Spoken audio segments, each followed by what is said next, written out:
주님의 이름은 임마누엘입니다. 그 뜻은 하나님이 우리와 함께 하신다입니다. 주님은 우리 모두와 함께 하시기 위해서 더 이상 이 땅에 육신으로 계시지 아니하시고 성령으로 오셨고, 그 성령과 함께 할 때 우리의 진정한 신앙생활이 시작이 됩니다. 주님과 함께 하지 않아도, 즉 주님의 성령과 함께 하지 않아도 얼마든지 교회 다닐 수 있고 주님의 일 할 수 있습니다. 하지만 주님과 함께 일하지는 못합니다. 나 혼자 일할 수는 있지만 주님이 나를 통해서 일하시지는 않습니다. 그러니까 주어가 내가 될 수는 있지만 주님이 주어가 되시지는 않습니다. 주님과 함께 하지 않아도 내가 행하고 내가 만들어가는 나의 사도행전은 얼마든지 만들어갈 수 있지만 주님이 나를 통해 일하시는 주님의 행전, 성령의 행전은 결코 만들어가지 못합니다. 성령과 함께하지 않는 사람들이 모이면 교회 간판은 내걸 수 있어도 주님의 몸은 이루지 못합니다. 인간 단체는 만들 수 있어도 교회는 만들지 못합니다. 진정한 교회, 진정한 신앙은 오직 주님의 성령과 함께함을 통해서입니다.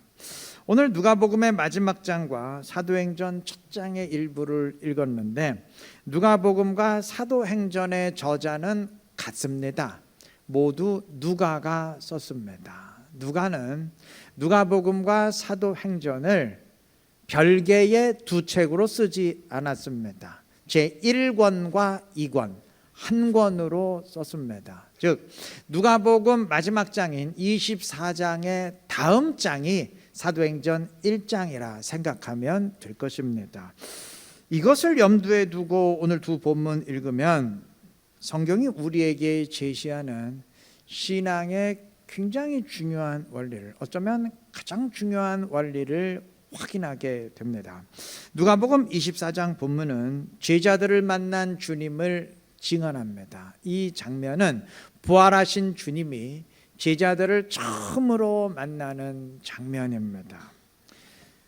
물론 24장에 따르면 우리가 시간상 너무 길어서 다 읽지는 못했지만 그 전에 엠마오로 가던 두 사람이 부활하신 주님을 만났고, 또 그 전에는 여인들이 무덤에서 부활의 현장을 목격했지만 부활하신 주님이 제자들에게 나타나신 것은 오늘 장면이 처음입니다. 자, 본문의 제자들은 엄밀히 말하면 아직 예수 믿는 사람들은 아닙니다. 왜냐하면 물론 이들이 지난 3년 동안 예수님을 따라다녔지만 주님이 십자가 죽음과 부활을 말씀하실 때 전혀 그 말씀 믿고 받아들이지를 않았어요. 이들은 예수님을 로마를 정복하고 이스라엘을 회복시킬, 그러니까 이스라엘을 독립시킬 정치적 메시아로 믿었지 십자가에서 피 흘릴 메시아로는 절대 믿지 않았습니다. 그러니 믿는 사람들 아니죠. 우리가 예수 믿는다고 할 때 뭐 믿는다는 얘기예요? 따지고 보면 복음을 믿는다는 것 아닙니까? 그의 십자가 죽음과 부활을 믿는다는 거잖아요. 아니 십자가와 부활을 믿지 않는데 이 사람들 아직 예수 믿는 사람들이 할 수 없는 거죠. 주님이 체포당하실 때 이들이 제자의 길을 포기하고 등을 돌린 것은 어쩌면 당연한 일이라 할 수도 있을 겁니다. 자, 그랬던 이들 앞에 부활하신 주님이 나타나셨습니다. 40절의 증언처럼 주님은 제자들에게 못 박히셨던 손과 발을 보여주셨습니다. 자, 부활의 주님을 두 눈으로 분명히 확인한 이상 이제 이들은 믿지 않을래야 않을 수가 없어요. 이들은 이제 예수를 믿는, 그의 죽음과 부활을 믿게 된 사람들입니다. 그런데 부활은 믿어요. 그런데 이들이 정말 주님을 믿게 되었느냐? 아니에요. 그 다음 41절은 말합니다. 그들이 너무 기쁨으로 아직도 믿지 못하고, 여기 아직도 믿지 못하고 라고 말했습니다. 이 사람들 아직 주님 믿지를 못해요. 그럼 언제 이들이 믿게 되느냐? 44절의 증언처럼 주님은 이들에게 율법과 선지자의 글에 기록된 말씀들, 즉 성경의 말씀을 상기시켰습니다. 자, 그다음 45절은 말합니다. 이에 그들의 마음을 열어 성경을 깨닫게 하시고, 이들의 마음문이 열려서 성경의 말씀을 깨닫게 되었을 때 이들은 주님에 대한 믿음을 비로소 지니게 되었습니다. 본문으로 다 읽지는 못했지만 그 앞의 사건에서도 마찬가지입니다. 엠마오로 가는 두 제자에게 부활하신 주님이 나타나셨습니다. 물론 여기서 말하는 제자는, 두 제자는 12제자 가운데 두 사람이 아니고 12제자 외에 주님을 따르던 제자들을 말합니다. 자, 이들에게 부활하신 주님이 나타나셨는데 이들은 그 주님과 함께 길을 걸어가면서도 그분이 주님이라는 사실을 깨닫지를 못했어요. 그 이유를 16절이 밝힙니다. 그들의 눈이 가리어져서 그인 줄 알아보지 못하거늘. 주님이 의도적으로 이들의 눈을 가리셨기 때문입니다. 그러다가 이들의 눈이 밝아져서 주님인 줄 깨달았는데 31절은 말합니다. 그들의 눈이 밝아져 그인 줄 알아보더니 예수는 그들에게 보이지 아니하시는지라.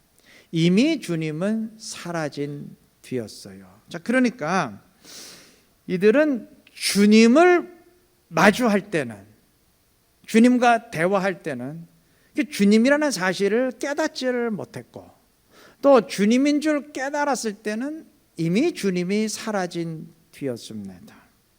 주님의 의도적인 조처입니다. 주님이 의도적으로 이렇게 하셨어요. 주님은 이들이 주님을 눈으로 확인함으로써 믿음을 지니도록 인도하지 않으셨습니다. 그럼 어떻게 인도하셨느냐? 어떻게 이들이 믿음을 지니도록 인도하셨느냐? 그 다음 32절 보시면 이에 서로 말하되 길에서 우리에게 말씀하시고 우리에게 성경을 풀어주실 때에 우리 속에서 마음이 뜨겁지 아니하더냐 하고 곧 그때로 일어나 예루살렘에 돌아가 그랬습니다. 이들은 길에서 주님이 풀어주신 말씀을 통해서, 그 말씀을 상기함을 통해서 주님에 대한 믿음을 지니게 되었고, 즉시 방향을 돌려서 예루살렘으로 돌아가 부활을 증언하게 되었습니다. 주님은 이들이 주님을 눈으로 보고 확인함으로써가 아니라 말씀을 통해 믿음을 지닐 수 있도록 의도적으로 이들의 눈을 가린 채 말씀을 풀어 주셨던 겁니다. 그러니까 여기서 우리가 확인하는 원리가 뭔가요? 주님은 주님을 눈으로 보고 확인함으로써 우리 안에 믿음이 심기도록 하지 않으십니다. 그렇게 인도하지 않으세요. 그 대신 말씀을 깨달음으로 주님에 대한 믿음을 지니도록 인도하십니다.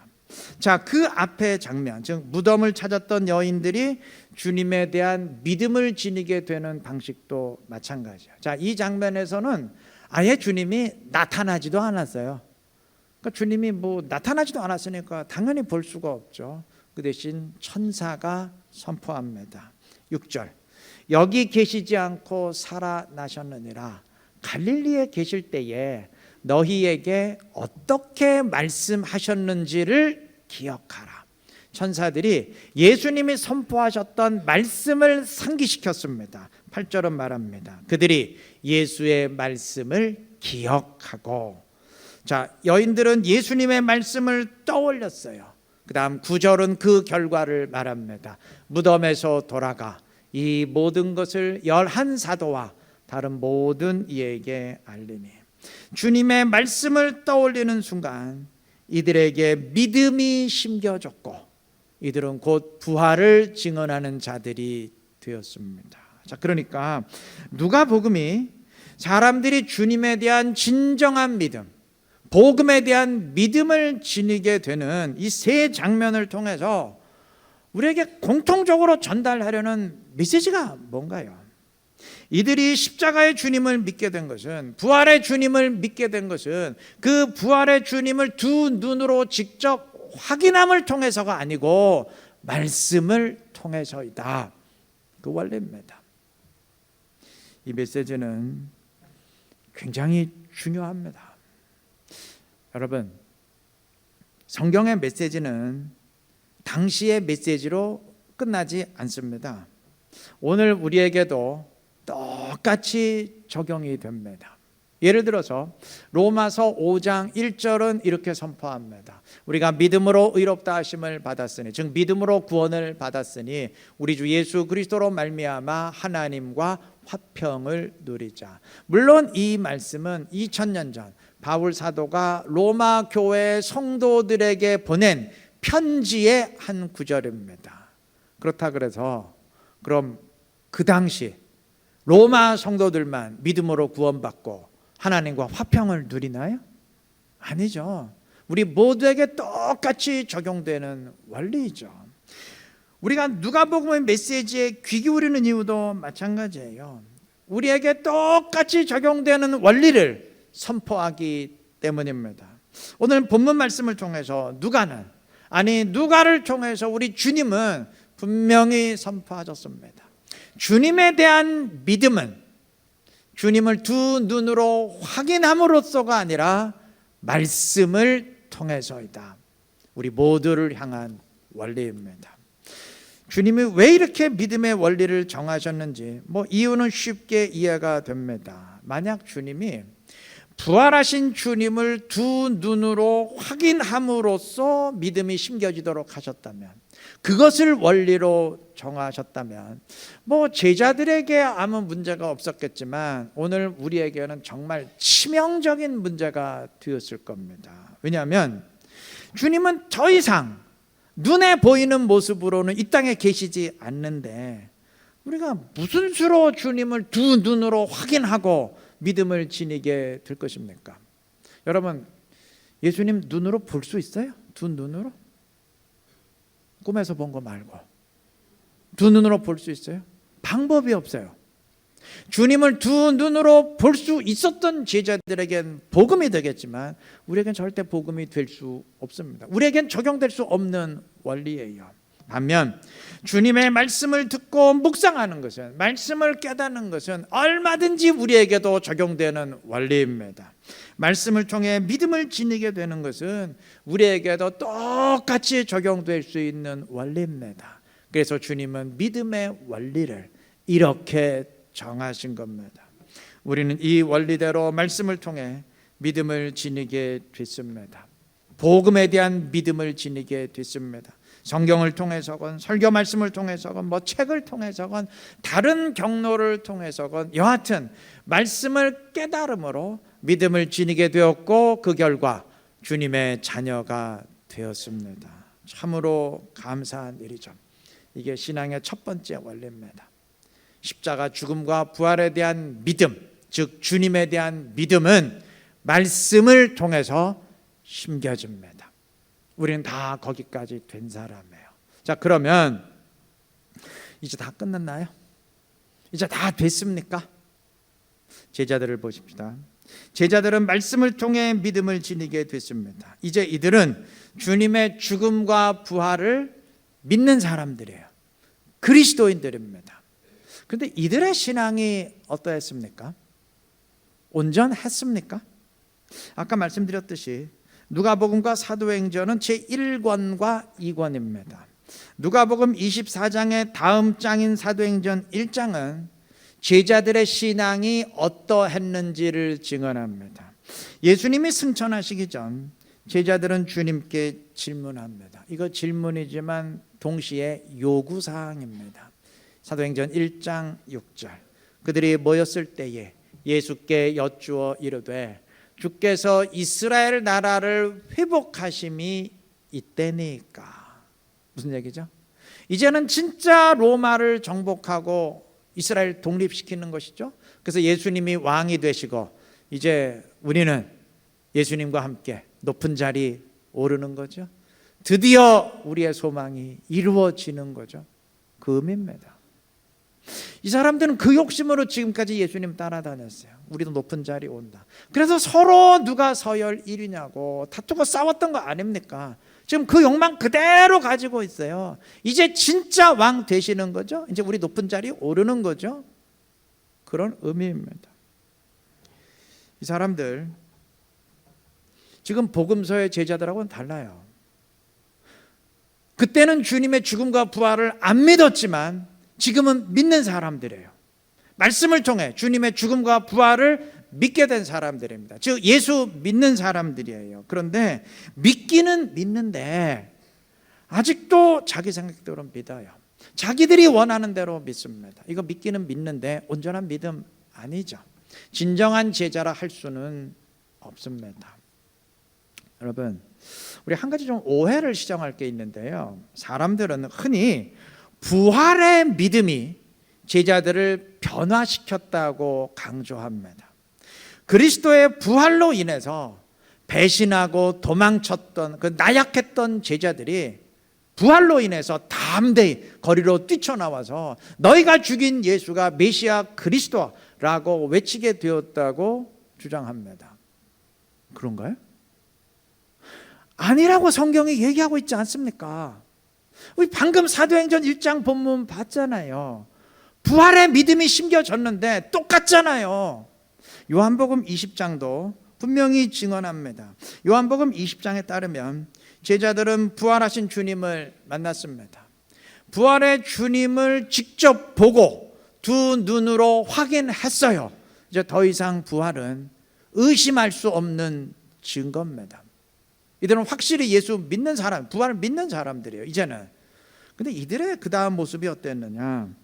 이들은 제자의 길을 포기하고 갈릴리 바다에서 고기 잡던 그 시절로 돌아갔어요.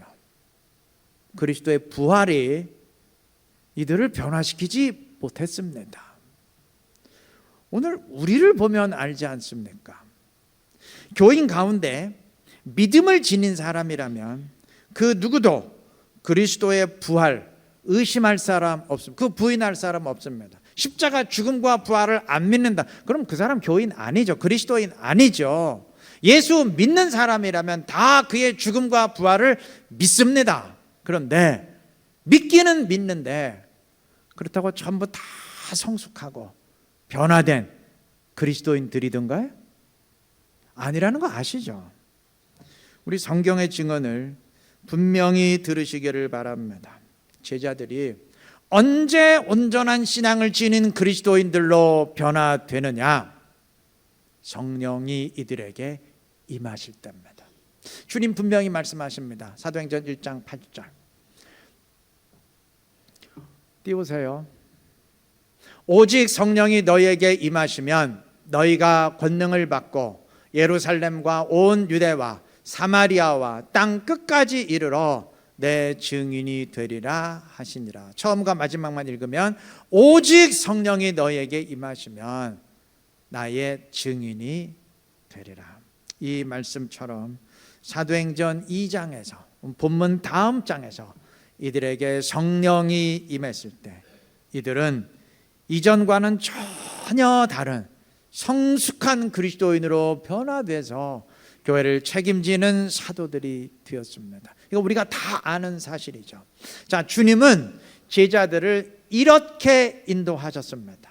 말씀을 깨달음을 통해서 복음에 대한 믿음이 심겨지도록 하셨고 그 다음에 성령이 임함을 통해서 온전한 제자로 변화되도록 하셨습니다. 우리에게도 똑같이 적용되는 원리입니다. 그리스도의 십자가 죽음과 부활을 믿는 이상 우리는 모두 주님을 믿는 사람들입니다. 그러나 믿는다고 복음을 믿는다고 다 온전한 그리스도인인 것 아니에요. 믿기는 믿지만 내 생각대로 믿고 내가 원하는 대로 믿고 있다면 아직 누가복음 24장의 제자의 수준을 벗어나지 못한 겁니다. 약속하신 성령이 나에게 임해야 됩니다. 성령과 함께하는 그리스도인이 되어야 됩니다. 신앙의 제1원리에 만족하지 마시고 제2원리, 성령의 임하심까지 나아가야 됩니다. 그때 온전한 신앙을 지닌 그리스도인으로 변화돼서 주님의 뜻을 이루고 주님의 행전을 이루게 될 줄로 믿습니다. 그런 사람들이 모인 교회가 주님의 뜻을 이루는 교회가 될 것입니다. 성령을 초청하시고 성령과 함께 하시기를 바랍니다.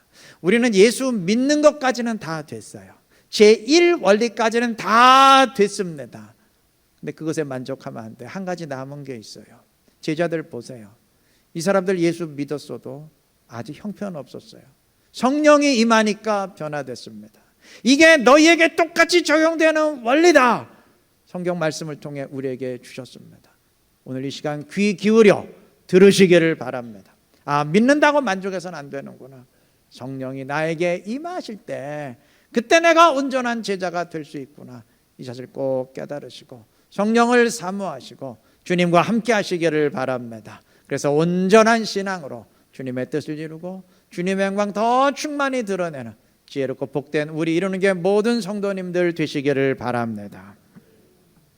주님은 예루살렘을 떠나지 말고 약속하신 것, 즉 성령을 기다리라 명하셨고 땅끝까지 이르러 주님의 증인이 되라 하셨는데 이 두 명령이 사실 인간의 본성으로는 정말 하기 싫은 일입니다.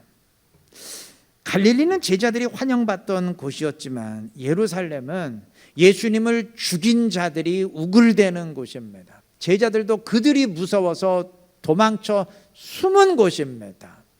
제자들은 빨리 이곳을 떠나서 자기들이 환영받던 갈릴리로 가기를 간절히 원했을 겁니다.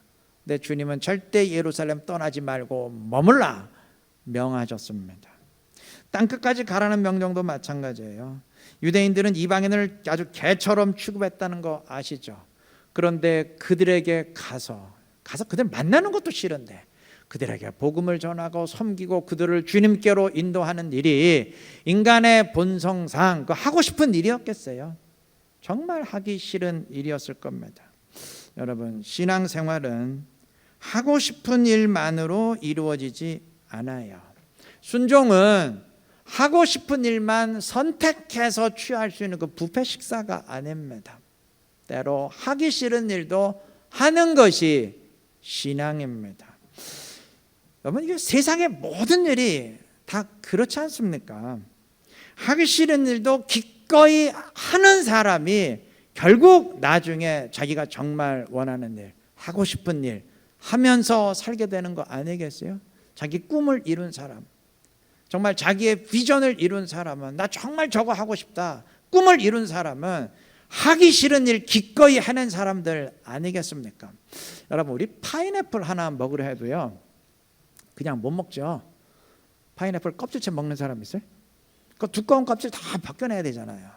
그 밤을 하나 먹으려고 해도 밤송이 까고 그 속 껍질 일일이 다 벗겨내야 되지 않습니까? 아니, 고작 열매 하나 먹는 것도 이렇습니다. 그런데 내 인생을 풀어가는 일이 그렇게 만만하겠습니까? 여러분, 그 누구건 보람 있는 인생을 맛보려면 숱한 날들을 자신과 싸우고 이겨야 되지 않겠어요? 자기를 이겨야 되고 자신을 죽여야 됩니다. 그 일이 정말 좋아서 그 일에 미쳐버림으로 이기던 아니면 나는 반드시 성공하겠다는 강한 집념과 의지력으로 이기던 여하튼 자기를 이겨야 됩니다.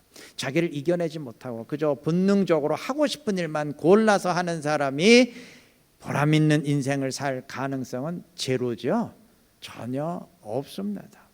신앙생활도 마찬가지입니다.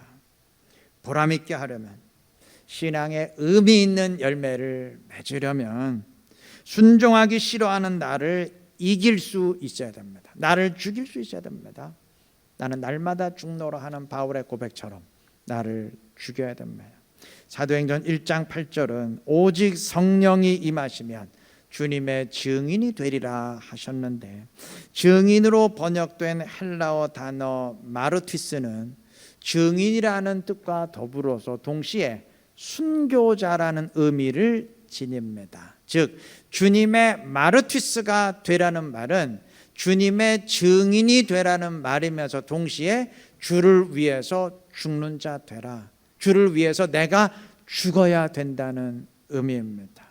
물론 본문의 상황과 달리 오늘날 뭐 예수 믿는다고 순교하고 죽을 일이야 없죠. 하지만 육체적 죽음과 상관없이 그리스도인은 죽어야 됩니다. 나는 날마다 죽노라. 매일 죽어야 됩니다. 그럼 어떻게 하면 나를 죽일 수 있을까요? 1장 8절에 말했죠. 오직 성령이 너에게 임하시면 너희가 주님의 마르티스가 되리라. 다시 말해 주를 위해 죽는 자가 되리라. 관건은 성령이 임하시면입니다. 성령이 임하면 내가 죽습니다. 성령이 임할 때 죄악된 나의 본능이 그 순간 죽습니다. 유명한 복음 증거자였던 D.L. 무디가 성령 충만을 설명하기 위해서 이런 예를 들었다고 합니다. 자, 여러분 여기 컵이 있는데 어떻게 하면 이 컵 안에 공기를 다 빼낼 수 있을까요? 사람들이 답변합니다. 그 공기 압축기로 빼내야 되나요? 아니요. 그러면 컵이 깨집니다. 무디는 주전자의 물을 컵에 가득 부었습니다. 그러자 그 컵 안의 공기는 그 부어진 물로 인해서 다 빠져나가게 되었습니다. 지금 무슨 의미인지 짐작이 되시죠? 나를 죽이는 방법이 바로 이와 같습니다. 성령의 생수로 나의 심령을 가득 채우면 됩니다. 성령으로 나를 채우면, 주님으로 나를 가득 채우면 됩니다.